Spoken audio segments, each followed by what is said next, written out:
ladies and gentlemen, the Shaun Smith, aka Chasing Marmots, aka Ashley's husband now.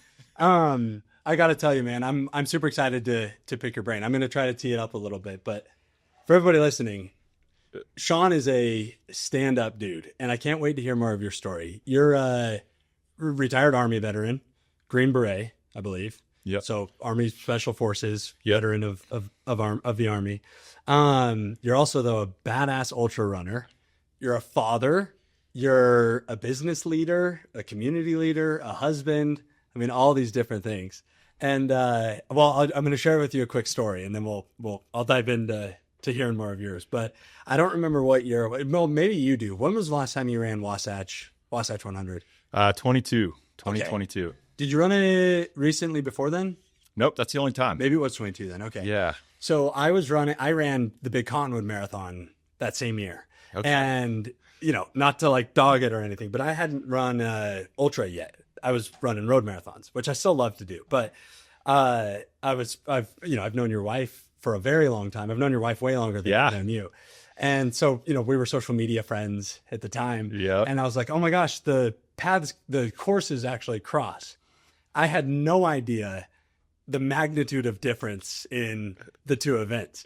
And so I started just kind of like, I started being curious about your running and the Wasatch 100 and all of that. And it was cool because that same year, here's why it's important. It started getting my gears turning a little bit on the world of ultra. Like there's a few like, moments when I got insight into it and then got my gears turning.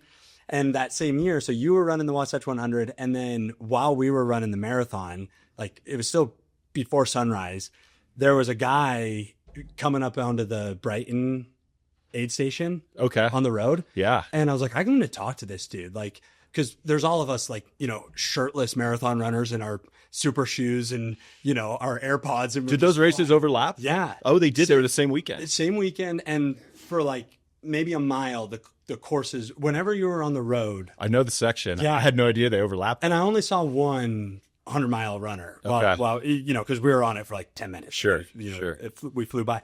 But I stopped and chatted with the guy. And he was like, it would have had to have been closing in on hour 25 or something. Okay. Like it was that next morning, obviously. Uh-huh. And I had no exposure into it. And I started chatting with him a little and realized like, holy cow, this is like next level stuff. And then I saw your finish on Ashley's Instagram, like whatever, later that day or whatever. So anyway, I've been kind of like fanboy following you ever since. And so it was a piece of the puzzle of, introducing me into that world. So anyway, all of that to say, I feel like it's a little bit full circle. I'm stoked to pick your brain a little bit. It was also, when you walked into the office today, I was digging in on, I was telling you I was cramming, looking at your old Instagram posts. Sure. But I'm going to actively advocate that we at least get a few more posts from Shaun here and there. All right. The adventures, the high country stuff, at least something. But where I want to start, if you're cool with it, because I want to hear a lot of your story, and I'm very curious about your ultra running journey, obviously your business journey, and I've been really impressed with getting to see how you and Ashley parent. So I'm excited about all that. But where I want to start, if you're cool with it, is your military service. Sure. How that started. Do you mind walking me back, talk me through how you got started in the Army and start there? Yeah, no problem. So I grew up and it was kind of like the Army was never on my mind. It was never on my radar. I ended up dropping out of high school, honestly, to be completely frank. Safe space. Cool. Anyway, it's all good now. But moved up and I wanted to be a snowboarder in Breckenridge and be a pro snowboarder and all of that. So I went up there and moved in with a bunch of friends and did that for about 5 years and was kind of like, all right, I wasn't doing as much snowboarding as I should have been doing at the time and started a little more partying and was like, I got to get out of here. I recognized that pretty early on and was like, I need to do something. But I had been taking some college courses and, trying to augment my time with something constructive. And wasn't really ready to go back to school. High school, early college years was just kind of like not there. Didn't really interest me at the time. And my best friend, actually, who I'd known since I was about 12 years old, probably. he ended up going into the Army at 17. So he was kind of the same way, a misled youth in high school, and started getting in trouble and was like, I'm going to go to the Army and just, go straighten myself out, or whatever you want to call it. And he took off there, did 4 years, ended up being like stationed in Germany for 4 years as an 18-year-old. So he was able to go have the time of his life over there, and came back with all these cool stories. And anyway, he came back, moved back to Breckenridge 4 years later after getting out initially, and hung out with us for a year. And he's like, man, I can't take this. This is just too much partying. I got to get out of this town. And I was like, me too. Like, this is definitely too much. So, yeah, I mean, not wanting to go back to school, the Army was like the next natural thing. And like, I was at a point in my life, I just wanted to go do something, anything, anything at that point. Because you felt like you needed a trajectory, or like, what was if you had to summarize like the why behind that transition moment in your life? I was 21 at the time, and I think I just wanted an adventure, honestly, something new, something fresh, something so far out of the box from what I'd, been raised with, or what I'd grown up thinking I wanted to do. And, hearing his stories, and then like starting to do my own research, like I was hooked. And, he ended up going back. So he had gone to Special Forces selection as when he was in for that 4 years prior. And, he kind of was like, I'm going to go back. I want to go back to selection and try and do it again, and see if I can do this thing. And he's like, oh, hey, they got this program you can join right off the street, and into the Special Forces selection? The Special Forces. Yeah. So normally that's a program that like conventional guys do some time in the Army. They spend some time in the infantry, or, in an Army unit, and then they go after they have some experience. But with the GWAT and all that stuff, they opened up this program. They've opened it up intermittently over the years, and, shut it back off. But so I signed up under that contract and went in, and I guess it would have been December 2005. I was off, and for the next 2.5 years, went and did that, and ended up making it all the way through. And yeah, ended up doing about 8 years in the Army, some fun deployments, some little ones, fun type trips. One combat deployment to Iraq in 2011. And after that, I got out in early 2012, and that was that. And I was kind of, I was like, all right, at the end of that deployment, I was like, I'm just going to either do this full time, or I'm going to get out and go back to school and be done with it. Right. And I should clarify, it was Army Guard. So there's 7 Special Forces groups, 5 active duty, and 2 National Guard. And mine's through the Colorado Guard. So of that 8 years, probably 4 or 5 of it was active. Right. And, one started conflicting with the other, as far as like when I'm trying to take college courses, you got to jump on this trip, and, you had to take a semester off, and, so I just decided one or the other. Right. And ended up meeting Ashley 2 weeks after I got back. So that made it an easy decision. That helps. Yeah, it really did. There's always a girl. Yep, always a girl. What's that selection process like? So is it, knowing that it's the Guard, not that it matters, but I don't know if it's different or not. Like, training's all the same. Selection process is all the same. Training's all the same. Deployments are the same. Everything's the same, but they usually augment the active duty groups with, Guard rotations or something like that. Yeah. What was the hardest part about being selected? Or even just tell me what that selection process.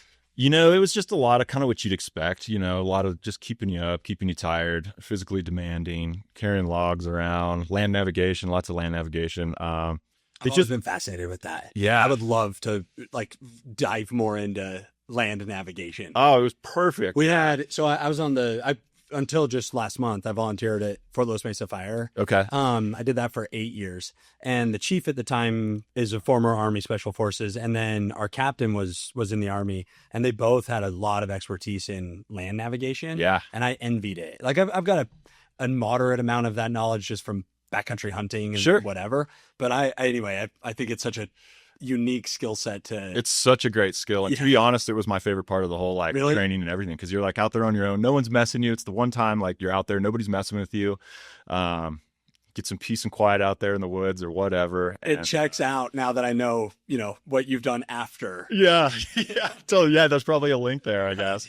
But and it's kind of rewarding, you go marching through the woods at night and you find this little glow stick in the middle of the woods. It's rewarding. I joke when we're running ultras that it's just a big old scavenger hunt with snacks along the way. Yeah, it really is. Yeah, it really is. Play a little. So tell me though, because that selection process, I would imagine, obviously there's everybody hears about like the SEALs, and we learn about like, you watch the movies and whatever, and there's less of a spotlight shined on the other special forces. It's always the SEALs, man. It's always the SEALs. Yeah. But I would imagine that, I mean, and you even just mentioned it, like the sleep deprivation and, getting you exhausted and whatever.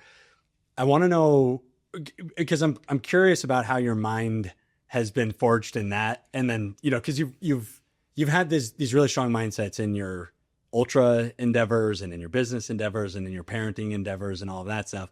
And I'm kind of curious, one, if I'm making the proper assumption that it's like similarly as stringent as, as we see in movies or whatever, but that like it really is, that a weeding out process, really. If my assumption is correct, how you responded to it when it, that really selection process moments. Yeah. So I think at the end of the day, all they're really trying to do is just create a high stress environment, right? They want to make sure that you can make decisions and function under high stress. And that's pretty much like the long and short of it right there. I did okay. I think at the time I was glad I did it when I was 21 and resilient and, could just, at the time, nothing sounded better, honestly. Like I didn't want to be at a desk. I didn't want to be cooped up in a classroom. I didn't want any of that. I just loved being out there. Like, that was my thing. I loved the challenge. I was ready for the challenge. I felt like I'd just been kind of slacking off for the last however many years. And, I enjoyed the challenge and I welcomed it, I think. And fascinating. Yeah, it was. What an interesting perspective on it, that you loved it and that you enjoyed the challenge. I mean, don't get me wrong. There was times like it comes with its fair share of bullshit. Oh, I'm sure. But yeah, on a whole, like I think I was at a point in my life that I really welcomed that growth. And it was probably, in hindsight, it was the best thing I ever did. I think I could have done for myself at the time. And why? It forced you to grow up a little bit, I think. And I think I was kind of that person that needed to grow up. I was that kid that needed to be around some of that, needed that structure and that, that positive influence and that, to be around good leaders and see what leadership really looks like and, see how they just get things done no matter what. And to be around that mindset was just, I felt like there was so much growth there for me at the time. Was that generally speaking, your first exposure to that mindset, those environments? Like you're kind of painting this picture with like troubled youth is not the right word, but you're no, I wasn't a terrible kid or anything. I don't have a record or anything like that. But you're figuring life out and, yeah. ski bumming it to for lack of a better term. Oh yeah. It was a culture shock. Yeah. How did you respond to it? Like, what was that like, those moments of, cause it's fascinating for me to hear that you loved it and that like you welcomed the challenge of it. Had you experienced that before? Not really. Maybe that's why it was just new. I think it was just something so new. And like, I mean, being around, coming from where I had been to where going to that was just, it was night and day. Right. So I think that was part of it. And it was just like, you're around those guys and you see those, the instructors and this was 2005. So you're just like hearing these stories of these guys, like coming back from like early days of Afghanistan. And, right. Like everyone's kind of like at the time, like, post 9/11 and, like you look at these guys, you're just like, wow, like you're just awestruck by these guys. They're like, giants among men kind of thing. Right. As a 21-year-old guy, you're like so impressionable and you're just like, I want that, Do you think that you had, because I've always been very fascinated with how people approach adversity or like those challenging moments, like, and we're going to talk about running, but like when you're running ultras, you can tell if somebody's going to make it or not based on how they're responding to the challenge. Mm-hmm. Like there's that, like you can just tell. Like I turn into a hype man. Yeah. Like that I'm suffering if I'm pumping everyone up. It's funny. It's just like my response to it. I'm like, yeah, everyone's cheerleader, but it's how I get through. Yeah. So I'm curious, like, knowing that kind of chapter, that's the, you get to face it head on and you're looking at these role models and stuff. Did you believe that version of you was always there, or were you kind of enjoying that it was turning into that? Like, were you becoming somebody different, somebody new, or were you becoming who you knew you already were? I wasn't sure. I really wasn't sure, and to be honest, when you go in, like you sign that contract, Being the kind of contract it is, if you don't make through selection or into, if you don't make it into special forces, they give you some alternate jobs. And the other jobs they gave me didn't exactly sound great. So I think that was pretty motivational too. Yeah. So, that was there. But honestly, there was a lot of self-discovery there for sure. And I didn't know. But I think I've always taken kind of a nonchalant approach. Maybe there was definitely a level of like naiveness there that probably got me along and ended up making me sign on that dotted line. I've talked at multiple times on this podcast about how grateful I am for naivety. Yeah, it can help you. It really can. But the amount of stuff that I've signed up for, starting a business is the best example. Like, just blindly naive. Oh yeah, thinking that but thank goodness I had it, because if I was not as naive, I'm talking extremely naive, I would never have done it. And then you're like, well, I got no choice now. I've got to make it happen. I'd have no idea that it would be this hard, or the road is this long. Your options look a lot different once you're halfway through it, right? And you're right in the middle of it. That's funny. Okay, so that chapter was 2005 till 2009. 2012. 2012. Early 2012 is when I was done. Yeah. So now you're a Green Beret. You're an Army vet. Mm-hmm. And you're starting the next chapter. Yep. What's Shaun like now? Oh, let's see here. At this point, I'm kind of looking for the next thing. I really am. When I got done, I was living in Denver, kind of going back up to Breckenridge, visiting buddies, kind of just wondering what the next step was. And met Ashley as soon as I got back. It was funny. I met her up in Breckenridge through a bunch of old buddies. I was up there working a snowboard event called the Do Tour, which was like a big, slope style, half pipe, freestyle event. And a friend had invited me up to come work it and just hang out for the week. And I was like, sure, that sounds like a great time.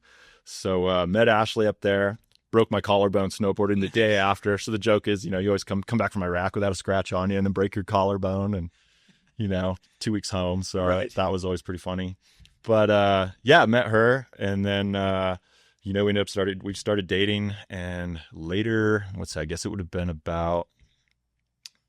that was January, or no, that was November. So then the following summer, we're still hanging out, and I'm like, I'm going to go back to school. And my brother had gone to Fort Lewis starting in 2003 here in Durango. And I had always come down to visit and hang out and party and all that. And he ended up going to school down here with all my buddies from high school up there. So I had a bunch of friends down here. Right. That had a lot of fun down here before actually moving down here in October 2012. Ashley and I moved down here and started Fort Lewis and ended up finishing up. I think I had 2.5 years of college to knock out to get a degree. So came down here, got a degree in geology, which I don't use now at all, but it was really cool. I enjoyed it. It was awesome. Yeah. And the Army paid for it. The Army paid for it. Hope, yeah. GI Bill. Yeah. So I lived that GI Bill life for a while, which was great.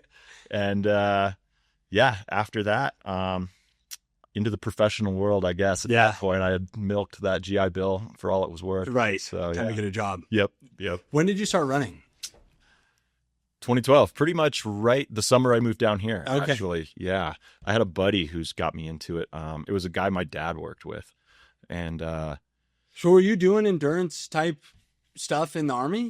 No, there was you run. Funny story. I hated running in the Army. Army put a bad taste in my mouth for running. Right. But it was a totally different type of running. You're running with, in packs. More like rucking. Down the street. Rucking. Yeah. A lot of rucking, which I didn't mind. I thought rucking was all right. But the running, I just didn't like it. But, anyway, after, in 2008,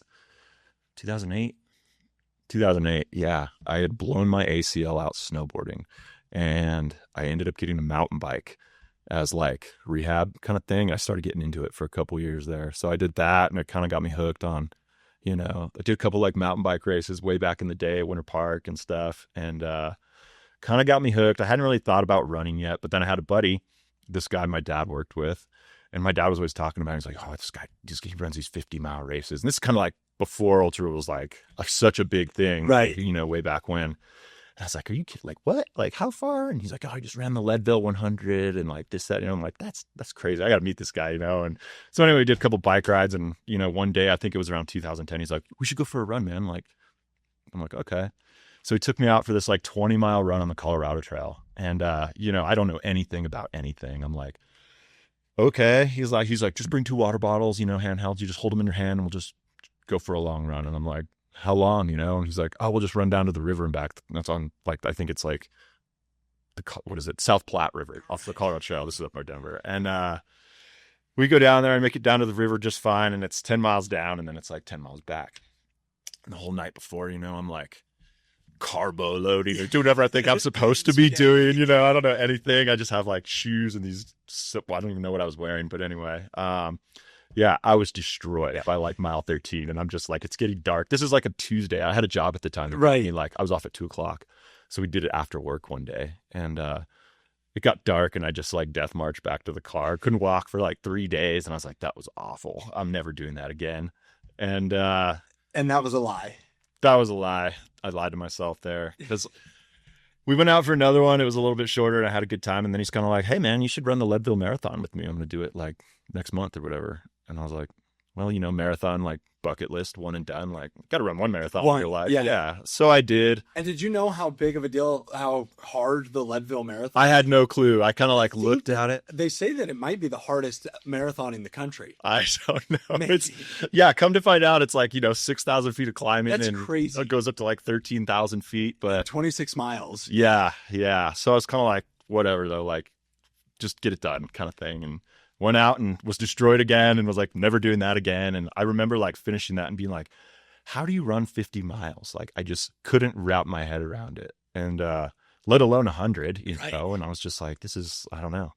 I remember my first marathon. I trained for my first road marathon. I had trained for, I did a whole training plan, like whatever. Yeah. And this, and I think we share it, but I'm injury prone. Yeah. Always injured. So we can commiserate about injuries if Definitely. we need to. But so I missed the marathon that I originally signed up for. And then there was another one. And it was the Big Commonwealth Marathon. And so I re-signed up and got healthy kind of and ran it.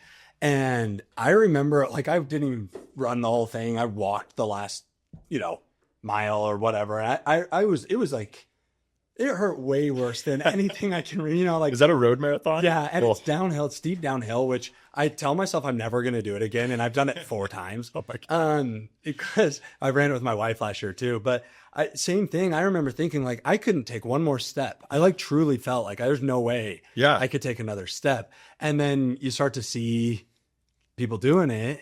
And then you start to wonder, like maybe I wonder like if it was me that said I couldn't take another step or if I actually couldn't take another step or whatever. But all I can say is finishing my first marathon was maybe second only to my 100-miler, the most pain I've ever been in. I like that. Yeah. I mean, the 100-miler didn't even, a whole other story, but that hurt worse than any of the other ultras I've run. Yeah. That first marathon was brutal. Oh, I bet. Like, I think I look at it like now, 13 years down the road into running or whatever, like I look at a road marathon, I say I'm gonna do one every winter, like that's gonna be my wintertime thing. Yeah. I'm always like, no way, that's gonna hurt too bad. Like I always back off it, so we'll see if it ever happens. Too kind of like there's a little bit of pressure to like boogie. Yeah, like you have to run all out as hard as you can. You can't like walk and hike along like you can in an ultra. Those ultras are the best. Yeah. Okay, so first marathon, Leadville Marathon. Yep. And then walk me through the progression. Okay, so that would have been, I think it was June 2012 was the Leadville Marathon. Got it done, was destroyed, said I'd never do it again. And then, of course, 2 weeks later, I'm like, well, that was like, like curious now. So what happened? How did that go down? The same guy was running Wasatch that year, 2012. And he's like, hey, do you want to come pace me? And I'm like, oh, pace you? Like, what? And he's like, yeah, you just come run with me. And I'm like, okay, how far? And he's like, I don't know. I think it's like 50 miles. I'm like, are we like walking it? Like, what's going on here? I was like, I can't run. What am I signing 50 miles? I don't know. Yeah. Anyway. So I was like, all right. So I was like, I better train a little bit. So I started doing some runs and stuff, like nothing big. I remember going out and just like, knowing nothing about like building your body or like, building resilience to it. So I just remember going out that first summer and getting destroyed. Like I still wasn't working because I was just like kind of hanging out on deployment money still and being like, going out and just destroying myself. And like in hindsight, it was the dumbest thing ever, but that's part of the fun, right? Like, I feel like everyone goes through that curve a bit, and then that's kind of the fun of it.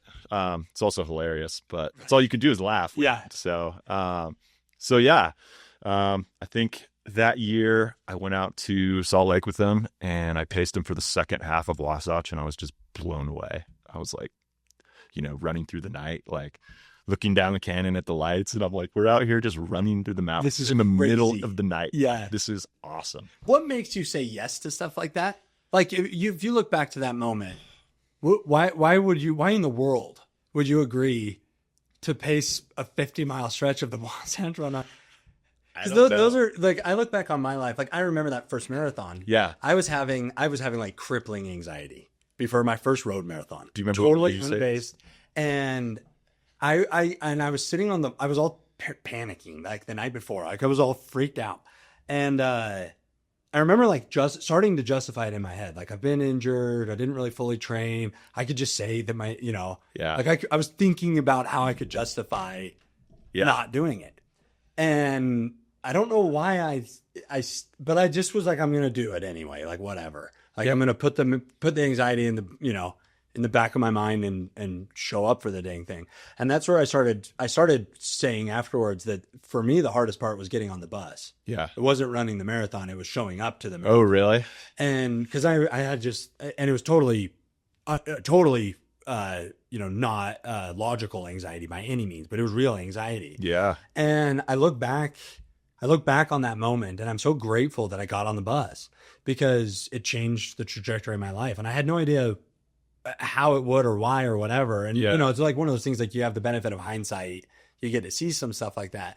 But it was such a important moment. Totally. Because I could have not. And it's no big deal. Yeah. Like I was hurt, like whatever. It's just like I don't have to do it. It was probably gone the second you started running. Yeah, yeah. And then I did it. And then, and now running's one of my greatest passions.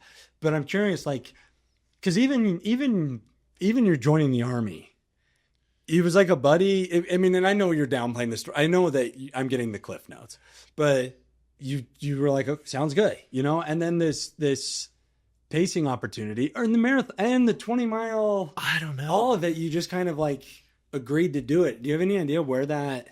That's such a simple question, but I can't really put my finger on it. Honestly, I think it's just I'm kind of hardwired that way. Maybe like I show up. I think I'm just curious to try new things. Yeah, to try new things, and I think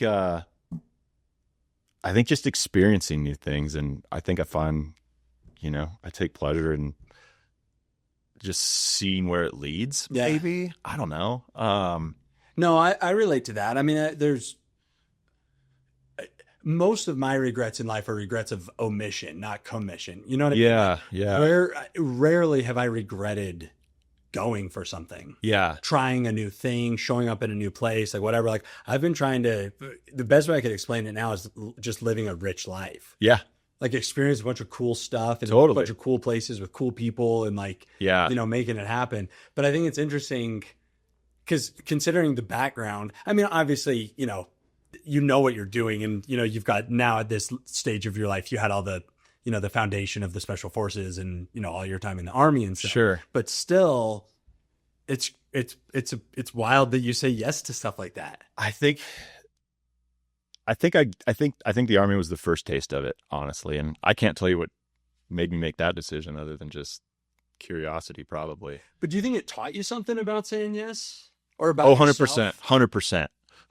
I think that was where it all started, honestly. And I think after the Army and after, going through all that, like I started to enjoy the challenges, and I think after the Army, there was kind of a hole there and things were kind of boring for a year or two. It's kind of like, all right, well, that's over. Like that was a big adventure and that was kind of crazy. And I working a lot, like what's next? And right. I think I kind of just stumbled into it, and that kind of started to kind of fill that void a little bit, maybe.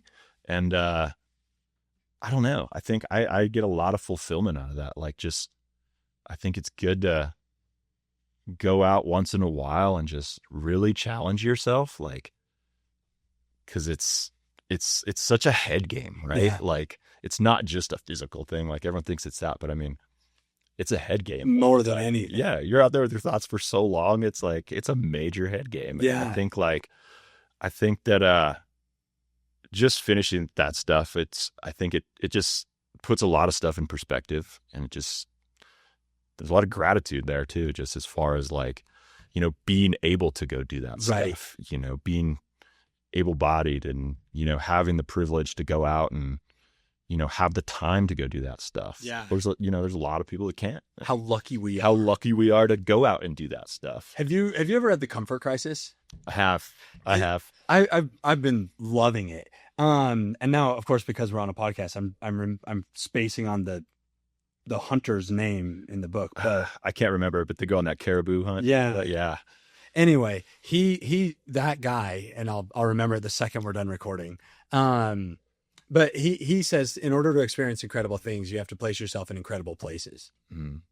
And I think that that's why, like, one of the coolest things about ultra running is that you get to go to incredible places with like a little bit of a safety net.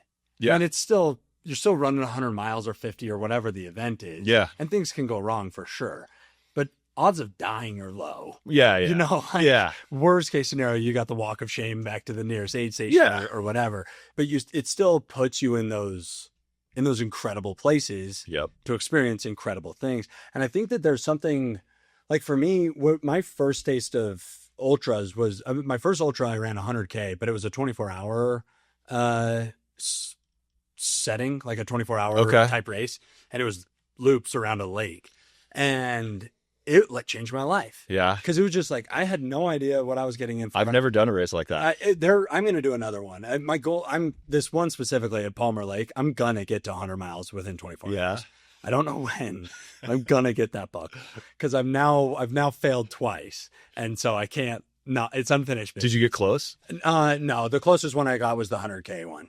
Okay. And my injury flared up way bad I made it like 40 miles the next time. But it was just such a like eye-opening, life-changing experience of like the physical pain and like learning how hard you can push yourself in that controlled, you know, it's a very controlled environment. Yeah. Like every mile I had an aid station, you know, I mean, it was like, it was wild. But I think, you know, I don't know, we get so used to being so comfortable. Mm-hmm. But what's interesting about you is that you identified it early on. Like, you know, when you're in Breck snowboarding or whatever, whether it was growth or comfortability or what, but you kind of identified that need for a catalyst. Yeah. I don't know how to explain it other than just wired that way out. I think so. Like, I think I just get so curious and I just have to like try these. Do you ever get fatigued from that? Like that need for the challenge? You know, like you even said just now, like kind of that what's next mentality. Yeah. Sometimes I'm like, oh, what? Like, it's like a blessing and a curse, right? Yeah. Like sometimes you're like, oh, like I wish I could just chill, but I'm like, but there's this thing I could go do, and like I tell my wife regularly, I'm like, and I don't mean it in a weird way, but like sometimes I wish that I wish that I could be more satisfied with less. Same. Like, I don't know how to explain it better than that, but like, I wish I could be the one and done marathoner. Me too. Sometimes. You know what I mean? Absolutely. Or like, I don't know, just whatever. At the same time, I'm immensely grateful that I'm not. Yeah. Like to your point, it's a blessing and a curse. Yeah. Okay. So you pace, I'm just fascinated that you agreed to pace Wasatch for 50 miles, but I know how cool that is. I got to pace, Leadville last year. Okay. And I compared to the 100-miler that I ran a few months before that, and then Leadville, I think that there were 60 runners in my 100-miler, and then Leadville there's like 800 or something. Yeah, like it's 1,000. Crazy. Yeah. You know, whatever. And I was like, okay, it was a whole nother experience. And I would imagine that pacing Wasatch for that first time had to have just been like, yeah, it was like, this is wild. It was. And I had no idea. I just walked right into it, you know, and we walked all through the night and ran. And I think the thing there, like there was a very like distinct thing that sticks out in my memory. And it was like, you know, mile 85 or something like that for him. And, you know, whatever, 35 for me. Which is still a huge day, by the way. Yeah. No, for the time I was like, I can't believe I'm still moving, you know? And then something happened and it was like, you know, ultras are funny. Like, I got this burst of energy, like after walking through the night and like the sun was coming up and like, I was like, I feel amazing right now. Like I've never run more than that marathon in my life. And like, I feel so fresh. And it was that first taste of like, breaking through, you know, and like I feel like every ultra is like that. You have to go through like a little suffering period to break through, and it's not always there, but sometimes on the other side you find that magic, and like that is where everything happens. Or there's multiple of the suffer fests, and then you know, it's like up and down and up and down. Yeah, it's always like one big one in the middle for me. So so then obviously you're hooked. Yep. After Wasatch, and the journey really begins now. Yeah. When was your first big effort? First 100-miler, first ultra was 2013 around Desert Rats in up in Fruita, and then they had a 50-miler back then, so I did that one, and that was the very first one. And then let's see, the next one would have been, my first 100 was 2014 Run Rabbit Run up in Steamboat, and I went up there with a couple buddies, still my friends here in Durango now, and ran Run Rabbit Run, got absolutely destroyed. I was like just marching through the night, same thing, just like blew up, went out way too hard, blew up early, classic like first timer 100. And like mile 80 the sun came up and things just started clicking, and I had that same burst of energy for the last 20 miles and was just like, that was insane. Like I was dead an hour ago. Right. Like what is going on? And it's an unbelievable feeling to be like able to still move like that and come back from the dead. And like, I think that's part of the thing that like makes it so fun and like keeps you going back, is you're just like, what am I going to find out there this time? Like, I don't know, you know? So that's the coolest thing about it, I think. Cause you've been running ultras for 12 years now, and you still find something new every time. Yeah, you just don't know like what hand you're going to get dealt out there. So, I mean, I've had times when it's like, you know, I had let's see here. You know, you don't always find it. You don't always, but you have bad days out there. I've got a couple bad ones for sure. But more often than not, you find something out there, and it's pretty fun. That's the coolest part. You know, anyone who doesn't run just thinks it's this gradual downhill run yourself into the ground, you know, but it's not like that. It's which just goes to show, it's like, you know, how can you short circuit that to tap into that earlier? Right. Or, you know, how do you, there's just so many ways to play with it mentally, I think, out there. Do you think that it's taught you some of those mental tricks off of the trail, like in life, and, you know, whether it's business or parenting or just... Yeah, absolutely. Yeah, absolutely. Like I tell Ash this all the time, you know, like it just gives you like, you know, running regularly and running these races and, you know, doing these things, like it just builds a momentum in life overall. I think it just gives you a sense of, you know, accomplishment. And I think that you can carry that momentum into other facets of your life, whether it's being a parent, whether it's, you know, running a business, whether it's, any of that stuff, really. I mean, it can really be applicable to anything. It's just a mindset at the end of the day. We've been saying, so, you know, we made the leap and bought that Airbnb investment in Moab. Yeah. And, you know, I mean, we went for broke. Like it was all I had you know, I mean, it was huge for us, like a giant risk. Yeah. And when we bought it, I told Nicole, I'm like, all that has to happen is the businesses have to stay the same they are, and we're going to be fine.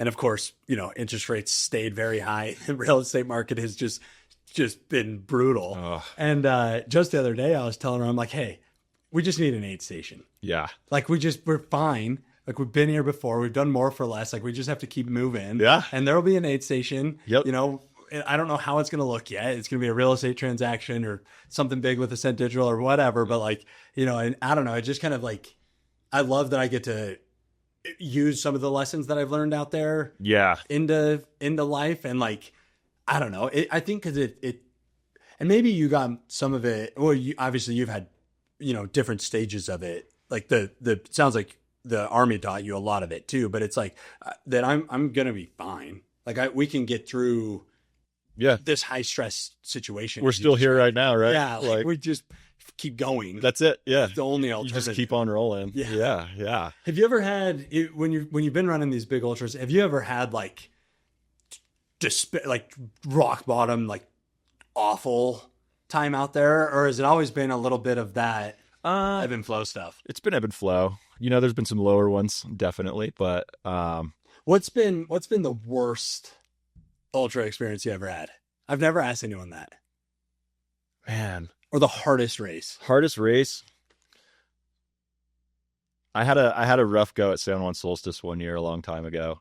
God, it was 20. No, when was it? 20. Had to be 2015 or 2016, I think.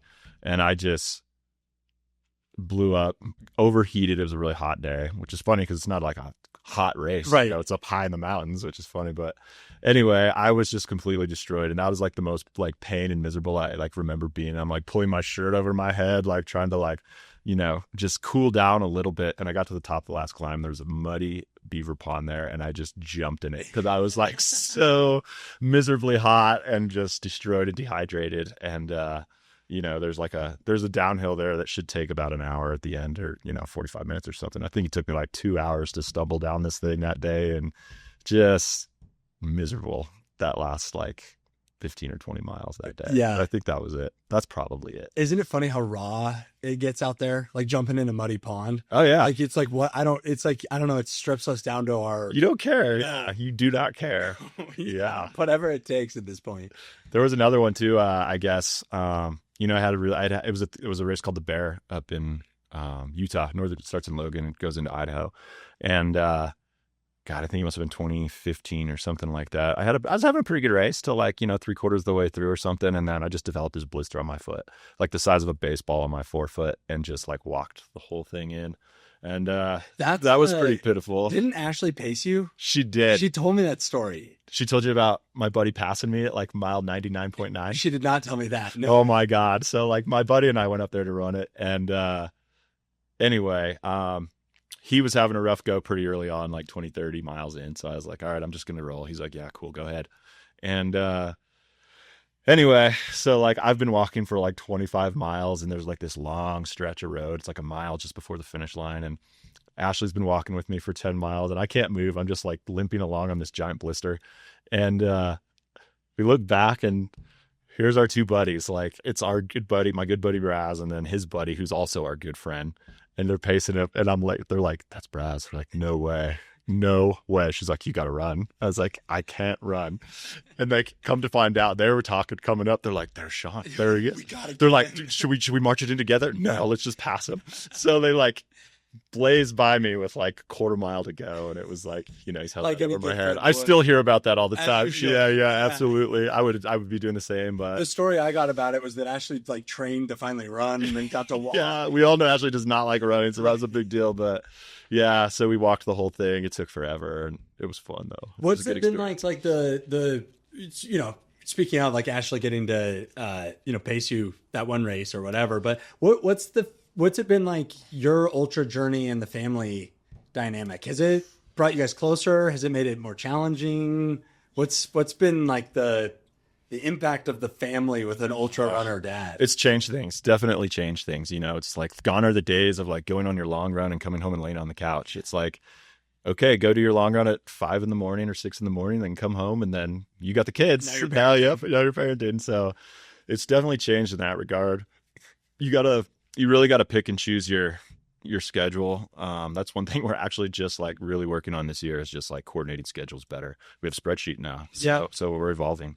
But a modern family. Yeah, but it's, you know, it's challenging. I think it can be, it's always like, there's a little guilt there sometimes. I think, you know, it can be a selfish sport. It takes a lot of time, and it, you know, there's times that it can be tough to mix with parenting. So you do have to, you know, if you want to keep doing it, I think that you have to be willing to, you know, get up in the morning or do it on your lunch break, or, you know, just squeeze it in whenever you can. And you're just not going to get as much as you would, you know, prior to having kids or whatever. But how do you manage that?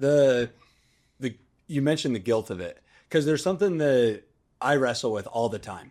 And I think as dads, there's always this like dichotomy, like these conflicting realities of, you know, I got to provide. My primary responsibility is to be a provider. Like, I've got to provide for my family. 100%. Yeah. But in order to do that, I have to be away from them.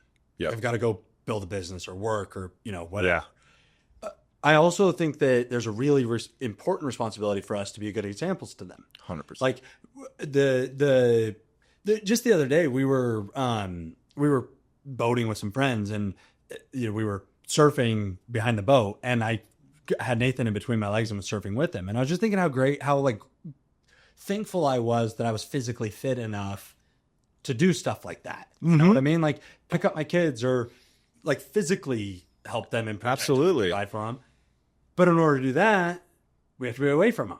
Yeah. Like we've got to go, train and whatever. And then there's the mental component of it, obviously. Sure. Like the discipline and, the fact that we set a goal and we're going to accomplish the goal. And like, we have to do these things. And it's like, I hope on a lot of ways that, we're parenting by example in those moments, but it is so hard. It's tough. Like walk me through your perspective on it and how you balance it. Yeah.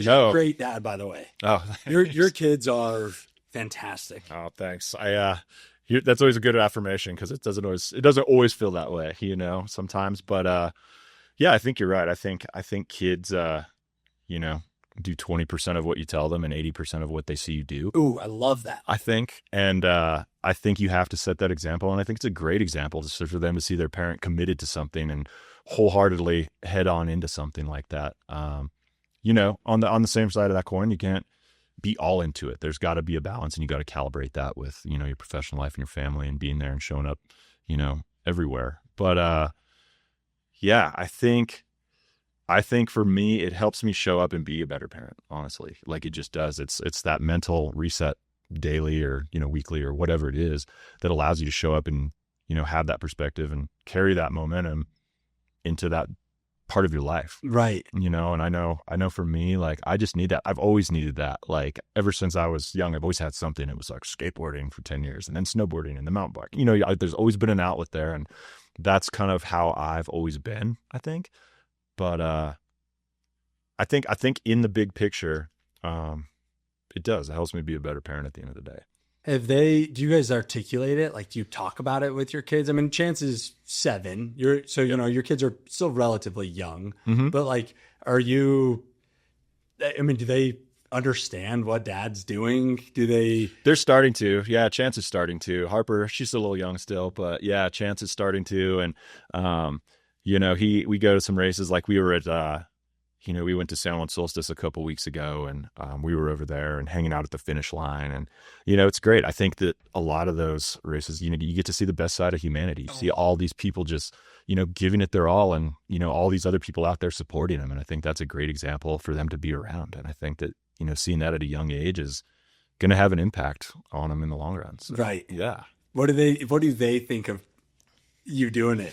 Chance, they love it, man. They love it. Like, they get to be the crew, or they get to come hang out and be at the finish lines. And, usually there's a bunch of other kids running around, and I love it. Like, there's nothing cooler than showing up at the finish line or an aid station and seeing your kids cheering you on, Like, yeah. It's just like one of the most rewarding things in the world. There was an interesting, well, let's pivot to parenting for a little bit. 'Cause there was an interesting, we had you guys over for dinner a while back. Yep. And we do this thing every night at dinner where we talk about our favorite part of our day. And it was so funny because you guys do the exact same thing or a version of it. Every night. And I've loved it because I was like, you got to be kidding me. Like, I don't know, because I didn't like read that in a book or something, which is something. I don't think they did either. Yeah. Yeah. Start conversation. But it was a cool parallel and a cool little, insight with and then the two families did it all together. Yeah. It was neat. But I've seen how well behaved your kids are. I mean, I was joking with you before we started recording that, Chance is our unofficial office assistant. Yeah. And, he's put in some OT right now. Yeah. He's great though. He's in here behaving, and, your daughter, anyway, you can tell how somebody is by how their kids are a lot of the time, not all the time, but a lot of the time. I'm kind of curious. Have you always thought that you'd be a dad, and walk me through kind of your approach to parenting and how you're balancing all of these things? Cause I also know you work like crazy. You've got the running stuff. I mean, there's so much on your plate, but I can tell that your kids are a priority, and I want to understand your perspective on it and kind of your approach to it. Well, first I got to have a big shout out to Ashley, because she is just mom of the century. She's all right. Yeah, she's okay. No, she is amazing when it comes to that. And, without her, it wouldn't be possible, obviously. So, yeah, she's probably the biggest piece of that puzzle, honestly, covering down and allowing me to get out there and, understanding that, is part of, kind of what I need. And I think together though, we're really, we're great communicators with each other. And I think, we communicate what each other need. And, we've really put an emphasis especially in the last couple of years of just, hey, what's your week look like? Here's what I got to do. Here's what do you got to do? What do you have planned? What's on your schedule? And, making sure that, we're split pretty evenly down the middle and that, she's able to go take the time for herself as well. So I think that's a major piece of it. But yeah. I just lost my train of thought on that one. Is it nature or nurture? I would say it's nature. Yeah, it's mostly nature. I think kids are like that, like going back to the 20/80 thing with, what they see and what you teach them. Right. I think you're dealt 80% of the hand you're going to play. And then, yeah, you can take them out there and guide them a little bit in one direction or the other, but I think you kind of get what you get. Right. Yeah. Yeah. You probably know. You got 3 kids. So My kids are good despite me. Like, I have nothing to do with it. They're just great. Yeah, I got to say, it's a majority Ashley. Like with, she's worked at home the last 7 years, and she's picked up the slack on all that. Like having a little more freedom to be able to, cover down on that. Right. I've been more stuck to the office and kind of grinding away in Bayfield over there. Right. But yeah, it's no, I mean, she's the one that makes it all possible and makes the wheels go round over there, for sure. Shameless shout out, shameless plug. Shameless plug. Yeah, 100% shameless. I want to talk about, well, we've been talking about endurance, obviously, and like, the events you run and the races you run and kind of your approach to all of that. Mm-hmm. But I want to take it a level broader. And, you've been running these big events for 12 years now. Mm-hmm. And I would imagine within that, there's been, I mean, even as long as I've known you, I've seen the struggles with injury and, with whatever it is. Talk to me about your mindset as you approach that stuff. Like let's talk about injuries, for example. Mm-hmm. Like how do you approach that? And what's your mindset and your mind state on dealing with injuries and generally speaking, setbacks? It's changed in the last few years, honestly. It really has. To be honest, I have not finished an ultra since 22, since that Wasatch race. Oh, really? Injury. Yeah. So right after Wasatch, I was chasing Chance around and I chased him up a wall. I tried to jump up this wall. It was like waist high. Of course, it's like always the stupid thing, right? And so I watched Chance break his arm once. I witnessed his arm break. Oh, you saw that? I was there at the farmer's market. Yeah. I was chatting with Ashley and he jumped off the retaining wall. I didn't know you saw that. I watched it happen. That's wild. Yeah. And sorry, I just got retaining wall thing, but anyway, I watched it happen. It was wild. So quick anecdote. Small world. Yeah. Man. So anyway, you're chasing him around, you jumped up, just took this running leap. And I think it was like 2 weeks after the race or a week after the race. And I think I was just stiff. After Wasatch. Yeah. And I ended up tearing something like down in my groin area, in my like hip area, and it wouldn't heal. So I could not run consistently for probably until about 12 months ago. And I could run a little bit, I was doing like a couple shorter races and just, whenever I could, however much I could. But man, before that, I didn't really have to deal with a whole lot. Like I was pretty injury free. Like I didn't have any issues for 6 or 7 years. And I think it just kind of came on, with when life gets busier, right? Like you can't train as consistently. You're not stretching. I'm getting older, obviously. Yeah. So yeah, I've taken tried to take a new perspective on it and just try to accept it as part of the curriculum, being 40 something and running. And I was never an elite runner. Let's make that clear. Like never was I an elite runner or anything like that. Until you ask. Well, either way, yeah, it was, I just had to take a real step back for a couple of years and really try to regroup. And I've taken a much more methodical approach to it, just trying to do things a lot slower, trying to do the side work, a lot of the stretching and What's that step back like? Like walk me through because I know how big of a part of your life running is. Yeah. Injury happens and now there's that forced step back. Walk me through are you fine with it? Are you No, angry? definitely not fine with it. Yeah. No, I don't think Ashley would say I'm fine with it either. It's tough. You know, you lose that outlet and you got to find something else. And obviously, you know, in one regard, it was cool. I get to hang out with my kids more. You know, I get to hang out with them, go do stuff, and I'm not as like worried about getting out and doing that piece of it. But at the same time, it's kind of like, you know, you're just kind of carrying like you're just. Is being an ultra runner part of your identity? I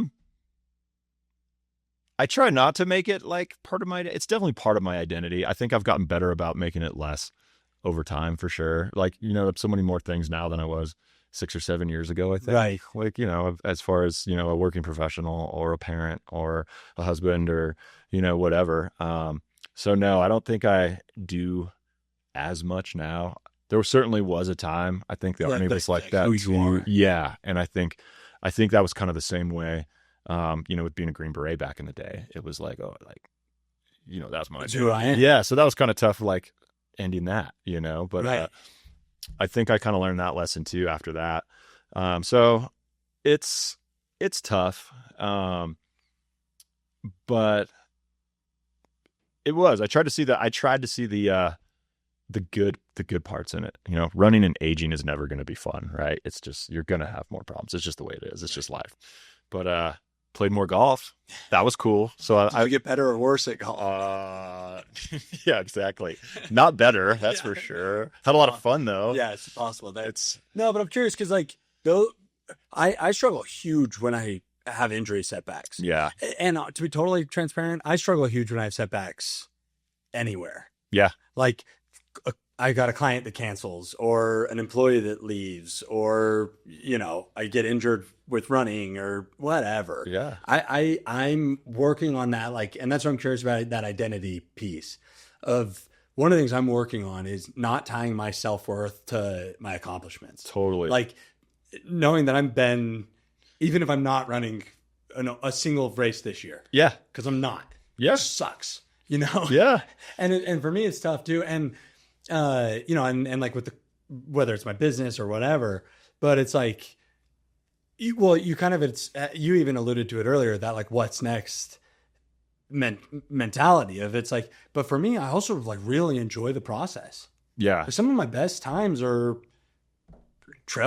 I love last summer. I had a ball. Yeah. Training in the high country, running a bunch, like the process is the best part, I think. Oh my gosh, it was incredible. Yeah. And then I started battling this injury like late spring, and I'm like, you got to be kidding me! I'm gonna miss summer. Yeah. Like, and it was tough for me. It sucks for a minute there. Like it gets dark quick. Yeah. And here's what's challenging, and this is where I'm curious your perspective on it. And then the setback elsewhere feels worse. Oh yeah, it compounds it. If I'm not, you know, because I could deal with the setback, you know, the client canceling, let's say for example. Sure. But at least I can go, you know, run to Crater Lake and back on Friday. Yeah. Or whatever. Like, right. You know, go have that. Yep. And then all of a sudden that doesn't feel as huge anymore because I got to go live a little, you know, go have these things. Now what? Right. So how do you know, because you said you haven't finished a race since 2022, but you're on the comeback. Like you're definitely. Yeah. But how do you approach that? Like I don't know, like how it impacts the other parts of your life. I think there's always got to be something, right? Like you got to keep an open mind at some point and just, you know, I think there's always got to be that outlet at least a little bit, whether it's running, whether it's golf or whatever, whether it's just, you know, something. You know, I kind of look at it as, you know, that is kind of my like little reset that helps me show up to everything else a little bit better.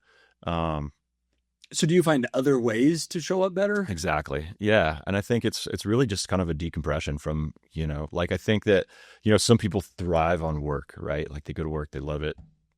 That's their thing. I'm not like that. I thrive out there doing that stuff. Right. And I need that to show up better for work. I think it's a balance. It's a balance. And I think the older I get, the better I've learned that it's just part of the ride a little bit. Like you're gonna go through that stuff. It's not anything that's out of the ordinary. It's just part of the regular curriculum, right? There's gonna be an ebb and a flow to everything in life. And the more the more you experience it, like anything, the more you get used to it, and you're just along for the ride, kind of like. And I think that this last 2 years, especially, or since that injury, has like taught me a lot about that, and just not to dwell on it so much, maybe just kind of, okay, well, I can't do this right now, and it doesn't look like I'm going to be able to do it for a while. So let's see what else is out there. Let's go golfing. Go golf. Let's go ride my bike. Let's go do whatever. Yeah. Remodel a house. Remodel a house. Plenty of that going on. Yeah. Everything is 90% done at my house. So yeah. 10% unfinished. So yep. Everything. Just about every project I've ever done. So where did you think you learned that? Did you have kind of that, like, you've said it a few times, like as part of the curriculum? Yep. Where did I first hear that? I can't remember where I heard that. But it's true, right? Like, so true. It's just normal. Like, a lot of people think like, oh, this is crazy. What's happening to me? This is what's going on right now. And it's just how it goes, man. Like, that's just life. So yeah. It's such a cool mindset to have. And I like that you've referred to it as a curriculum, because it's like, I mean, whatever, but you look back on you look back in hindsight, and most of the best chapters started from some sort of a setback or an adversity or a change. Yeah. It's like, it can't always be this upward, linear journey. No way. Yeah, it's interesting. And I think it's one of those things you can only learn with time and experience. Right. So hopefully maybe I'm getting wiser in my old age. I don't know, but maybe not. Who knows? Just more experience. Yeah. More injuries, more experience. So you've mentioned a few times in our conversation that, like, what's next idea. And you've painted this picture of these chapters, kind of, and it's the Army, and then it's running, and then it's, Ashley and your family, and, you're a working professional and all of that stuff. Yeah. Do you set big goals? Do you set goals, or how do you, like, because you've kind of got this, you've got this unique little balance, what I'm hearing from you, of what's next, forward mentality, this growth stuff, but then, like, kind of this great stoic perspective of that it's part of the curriculum and there's going to be setbacks and whatever. When you're looking at, like, where you want to be, how are you approaching that? Like, how are you mapping it out? Are you setting goals? Are you going with the flow? I think maybe to some extent. Nothing, I don't have a spreadsheet or anything like that, but I think, everyone's got a picture of where they want to be down the road, or, whatever. And I think it doesn't always, it's one of those things that you kind of just take a step back and you look back at the last 5, 10, 15 years or whatever, and you're kind of like, okay, where are we at? Here's where I was. Here's where I'm at. Take a little stock in it. Okay. Let's say, just keep on rolling here. And it's not, but let's just say it's 15 years since, well, I guess it's 10, since 2005, since you joined the Army. Yeah. 20 years. 20 years. Oh my God. Don't tell anyone I said that. Okay. 20 years. You're looking back now, any clue that you'd be where you were then, and how, and, like, if you're, or let's even just say, I don't know, 10 years ago, and you're looking at your life kind of holistically. Is it better than you ever dreamed? Worse than you had dreamed? About on par with your dreams? It's better. Yeah. In what ways? Now you say that, like, just about all of them, really. Really? Yeah. It's great. I mean, I got a great family. I live in an awesome place. I'm still getting out at an old age, having fun. My kids are awesome. I have great community, great friends. Yeah, I've never, like, really, like, thought about that question. I wonder, because I wonder if that contributes to the ability to say that it's part of the curriculum. Yeah. Like, I don't know, because you've been able to experience this curriculum. Yep. We'll use that word, for the last 20 years, and you're seeing the outcomes of it. Yeah. Do you think that contributes to now where you're able to just, have an injury? Yeah. And I know there's lows. I mean, I know obviously that it hasn't always been, I know you're not always just saying it's part of the curriculum, but no. Generally speaking, do you think that those life experiences have contributed to your ability now to see adversity or setbacks with that mindset? 100%. Yeah. And I think it goes right back to kind of, age and experience. Right. You go through more, the more you go through, the more you learn. There's always, like, little nuggets to take away from everything. Right. And I think. And I think to go full circle, but I think that's why ultras are so fascinating to me. Life in a day. Like I've got to do another 100 soon because I think I would be exponentially better. I think. Yeah. And maybe it would be exponentially, but I'm familiar with it now. Yeah. I've been there before, maybe is the way to explain it. Yeah. Like I ran Black Canyon's 100K. I'm and maybe everyone has, I mean, obviously everybody has challenges when they're running those races, but I swear to you, I get hit with the kitchen sink. Like it all falls apart. Really? For me every time. And I've got these just horrible, my feet explode. Like I get terrible blisters and I never get blisters when I'm training. Huh. I get all messed up in races. Huh. It's just the cards I'm dealt. But at Black Canyons, I felt the best I ever felt going in. Like I sprinted into the finish line. Nice. Like I felt amazing. And then so you start to think like, I'm learning more.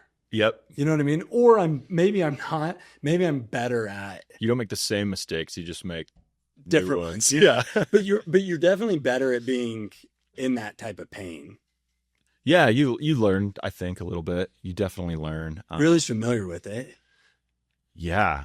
It's so weird, like even now, so many years on, you like, you have a race or whatever, and you're kind of like, all right, I'm going to be ready for you this time out there. Like your brain, it's like playing games on you. Like, I know my brain's going to tell me like all this stuff and how bad it is and this, that, and the other. And you're like, I'm prepared. This time. And like, no matter what, every time you get out there, you're like, this sucks. Yeah. Whatever. We have a video of me at an aid station at Black Canyons telling my wife, I'm done. I'm not doing these ever again. This is stupid. Yeah. So true. And then, and then of course you're, looking for the next one. But my point is like with that analogy of that curriculum, mm-hmm. is I wonder if it helps us more of just like being familiar with those ebbs and flows. Yeah. Like beyond just ultras. Yep. Whether it's the injury setback or whatever. Yeah. Family, work. Yeah. What life. Yeah. Whatever it is, there's going to be setbacks. That's just how it goes. I think that's why I love it so much. It makes me better at life. Yeah. And you kind of got to go not to plan, right? Like you asked about having a plan. Do I have a plan with life? Did I plan this out 15 years ago or whatever? Not really. You kind of got to go with the flow and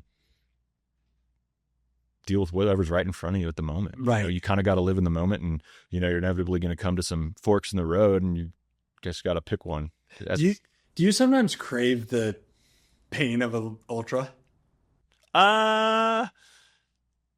Every once in a while. Yeah, I'm not like that super like pain guy or anything like that. But if there's something I haven't done for a long time that I really, really like, yeah, sometimes you do. Like if I've been injured for a really long time, I'd be like, there's times I'm like, man, I just like want to go out and run down that mountain as hard as I can right now. Right. Like you kind of like miss that, and I don't think it's necessarily the pain. It's just like the being out there. Yeah. It's just being alive, man. It just makes you feel alive. It's, as cliche as it sounds. Oh, it's so true though. Yeah. Like I'm craving right now just the feeling of a long run.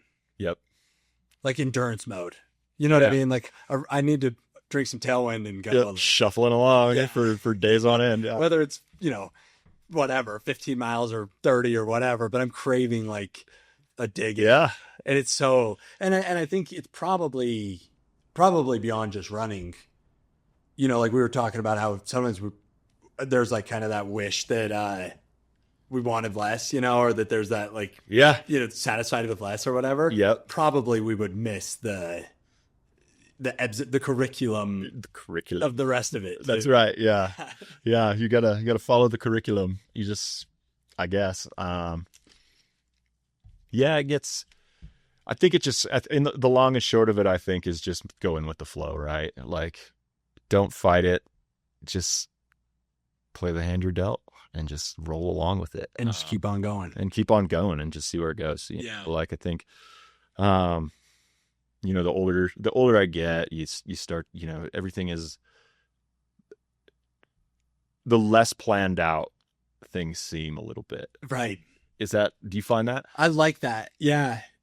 Yeah, I've got a business coach right now, and I've been learning about different energy levels. Okay, and level 6 is we always win, and it's kind of like this ability to have a higher energy level no matter what's happening to us, like the ebbs and the flows of life and business and leadership and whatever. Okay, and knowing that there's 100 different ways that this can go. Yeah, but we're gonna win. like either way, we're going to be fine. Yeah. At the end of the day, we're still here, right? Yeah. We've dealt with all this in the past. And I think it's kind of that, like what you're saying, like that going with the flow thing. Yeah. And it's a lot like when you start an ultra, you have no idea what you're in for. Yeah. Nothing. You know it's going to get hard. Yeah. But beyond that, there's no, and I think that, it's probably the same with business. And, we'll have a podcast here in a year or so and talk about business more in depth. What does Mike Tyson say? Everyone's got a plan until they get punched in the face. Yeah. That's pretty much life, right? That's so funny. That came up in our staff meeting this morning. Oh, seriously? That exact quote. Did Ashley say it? No, right. Oh, okay. That exact quote was. It's so applicable. And then you just figure out to just keep getting punched in the face and just, not let it phase you as much. Yeah. That's one of the things I'm working on is like, I like your perspective of it, of whether it's curriculum or going with the flow or whatever, but it's just like part of it. Yeah. Like there's going to be highs and lows, but you can control to an extent how extreme they are. Yeah. Yeah. Yeah. And they're going to both come. It's just mindset at the end of the day, right? Easier said than done, but man. Well, go run an ultra. It'll teach you a little bit about the mindset. Yeah. Yeah. Or pace one. That'll be the takeaway from this is go pace an ultra. Yeah. Like everybody listening, honestly, should go experience an ultra. 100%. Yeah. A golden hour finish line of a 100-miler, I think, is a life-changing experience for somebody who doesn't want to run one. Agreed. Or pacing.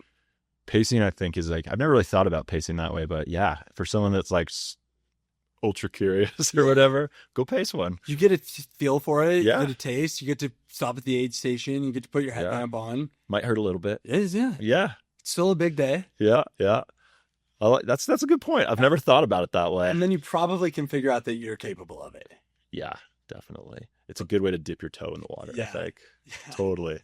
Shaun, thank you so much. Yeah. This has been a great, fun conversation. It's been fun. I've got, just a few things, but one is I'm going to continue to advocate that you get at least a little bit back on social. I get a taste of it on Strava, but we need a little bit I was digging in on those, those Instagram posts. We need just a tiny bit of it. All right. I'm not saying like waste your life away and start. No. But I'm sure Ashley's told you I'm not like the most like social figure, social media guy. You got good stuff. Yeah. You gotta give the fans a little. This podcast was a big step for me. Big step forward. Part of the curriculum. You gotta give the fans what we want. You know what I mean? Just a little bit of the Shaun post here and there. All right.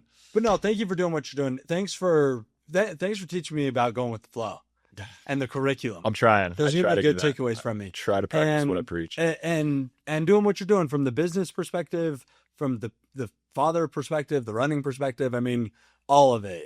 It's refreshing. We need more of it. So I've got one of my Inspired by Example shirts for you. Oh, my Chance has one of these match now. It's perfect. Thanks, man. We got extra kid ones. So Thanks. now the whole Smith family can have one. But no, seriously, I appreciate you because you are inspiring by example. And I just appreciate you so much for sharing some of the wisdom with me. So anyway. Ben, thanks for having me, man. It was awesome. And I'm a big admirer. I admire that you put yourself out there the way you do. And I'm not necessarily that way. So I look up to that. And thanks so much for having me. Thank you. Go run soon. Let's do it, man.